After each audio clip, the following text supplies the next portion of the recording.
Almost everyone is wondering where the housing market is headed in 2023. Let's talk about what Jerome Powell just said a few days ago, because I think a lot of his statements are very powerful in that they're alluding to what's possibly going to happen next year when it comes to the housing market. If you're new to my channel, my name is Katrin.pfitzenreiter. I'm a local real estate agent in Sarasota, Lakewood Ranch, Venice, and Bradenton. If you're looking to purchase or buy a home, I would love to be your realtor of choice. Call me, email me anytime. I love hearing from all of you.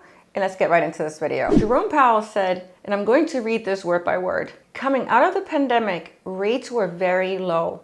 People wanted to buy houses. They wanted to get out of the cities and buy houses in the suburbs because of COVID. And so you really had a housing bubble. Wow, he actually called it a housing bubble. Then we're gonna head into this statement, which I'm gonna dissect in a moment. Quote, so now the housing market is going to go through the other side of that and hopefully come out in a better place between supply and demand. But none of this really affects the longer run issue, which is that we've got a build-up country and it's hard to get zoning.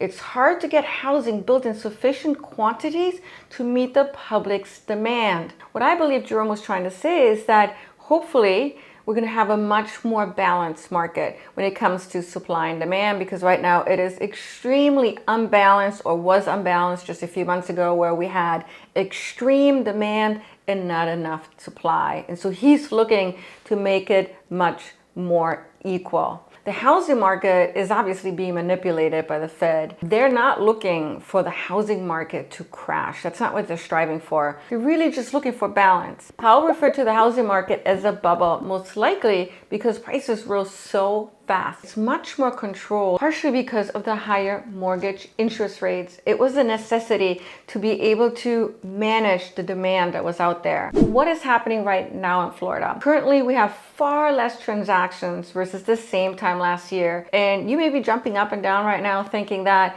the prices are crashing, but when we look at the median price, which peaked in June, it peaked at $411,000. It was $393,000 as of October, which is about a 4% price drop. And this is based on data that I'm pulling from Redfin. Part of this drop is due to seasonality, because typically when we come out of the summer months, the prices will go down. I'm going to draw from a comparison. If I look at the median price in June to October in 2019, it dropped by 2.7%. And so there's generally going to be a drop right out of the summer going into the autumn months. But absolutely, we're experiencing a major buyer slowdown because of the higher mortgage interest rates and the lower consumer confidence that is out there right now for the housing market. A lot of you are waiting on the sidelines to see what happens next. And some of you, because you have time on your side, you might be waiting for the next 6 months, maybe even a year, until you're ready.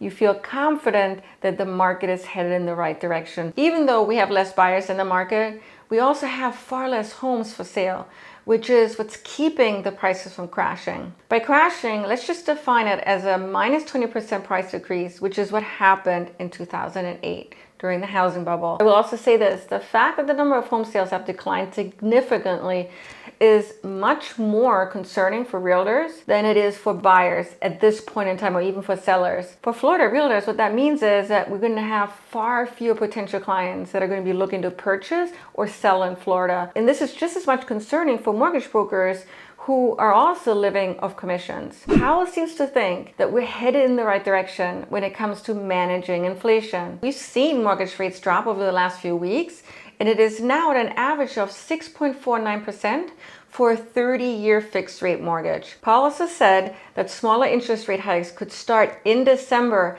as inflation is being better managed. Yet we all know that it's very likely that the worst is yet to come as we're headed into a recession. There's going to be way more job losses. Companies are going to be making less money. Stock market is going to be, who knows, it's going to be crazy. Layoffs are already sweeping the nation, right? With Meta, Amazon, and Twitter having announced major layoffs just recently.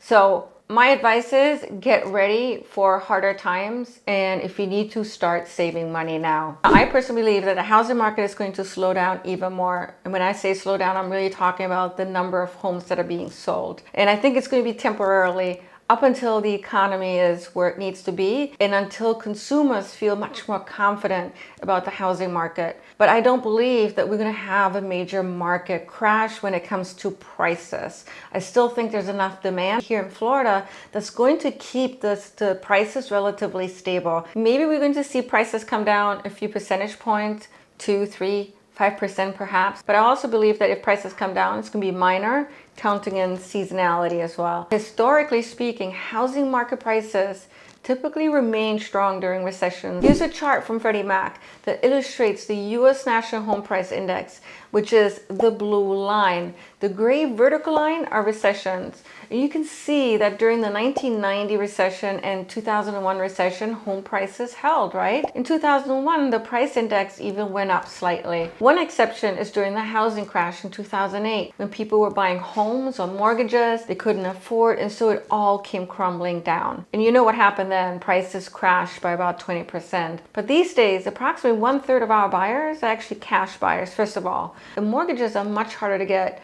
as the lending practices have very much improved since the 2008 crash. Let's talk about foreclosures because that might be on your mind. What if more and more foreclosures come to the market? Foreclosures are up versus same time last year, but if you compare it in the grand scheme of things, and we can just look at this chart here for comparison purposes, it is still so low historically speaking. And so if we're in a recession, I just don't believe that we're going to see a wave of foreclosures, part because there's so many cash buyers who purchase homes, and also those people who've purchased their home on mortgages have a lot of equity in those homes right now. We're not going to see a lot of homes on the market during recession, and we're not going to see a lot of buyers purchasing. So I believe that once we're in a recession, when we talk about home transactions, it's going to be super, super slow. I believe that once we're out of a recession, we will likely have more homes in inventory because of the slowdown, but the demand is also going to increase, and so the supply issue is still going to be there. People are going to continue to want to live here for all the benefits that I've talked about before in my videos, and that is just further heightened with remote work possibilities. Jerome Powell seems to allude to the supply issue by saying that, and I quote, "None of this really affects the longer run issue.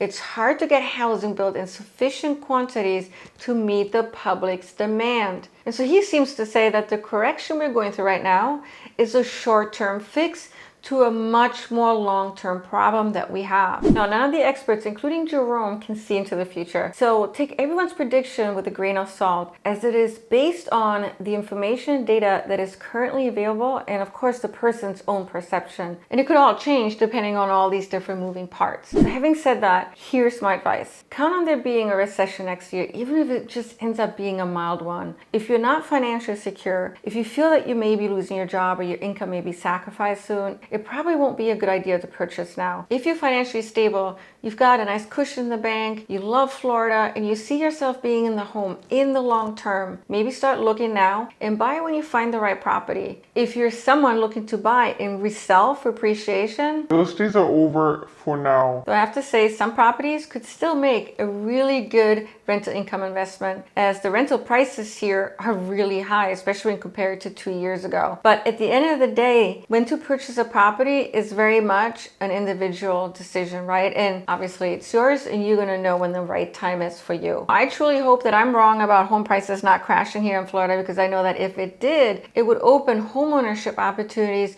for many more of you. And I believe that everyone should be able to own their own home if that's what they want to do. Remember, real estate trends can vary significantly by location, so make sure you check with a local realtor and get their input. Have them run you trend reports. I also have a very helpful resource called Neighborhood News, and it's totally free. You sign up for it and you can review the latest sales data for the zip code of your choice, as long as it falls within these highlighted areas here on this map. And I'm going to link to the resource down in the description section and also in the comment section, so you can find it very easily that way. It really is a great way just to stay in the know as it relates to local market trends, prices, inventory. So give it a try, sign up. If you enjoyed this video, give it a like. It does help out the video's performance, helps out this channel. Think about subscribing to this channel as well if you haven't subscribed yet. Now, what do you think? Do you think the market is going to crash here in Florida? Let us know your thoughts. Leave us a comment in the comment section. Thank you so much for watching, especially if you're still watching right now. I always appreciate it when you guys do.